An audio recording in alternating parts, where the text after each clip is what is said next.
নমস্কাৰ, মই জ্ঞামিন শেখাৰ। আপোনালোকে চাই আছে নৰ্থ ইষ্ট লাইভ।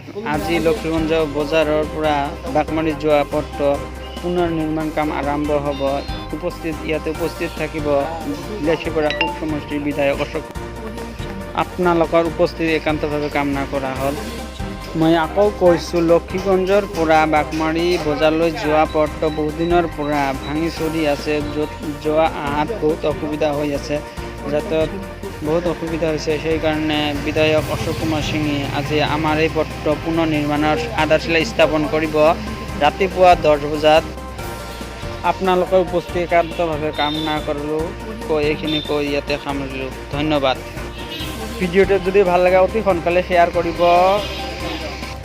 আধাৰশিলা স্থাপনৰ স্থান লক্ষীগঞ্জ এম ই স্কুলৰ ওচৰত।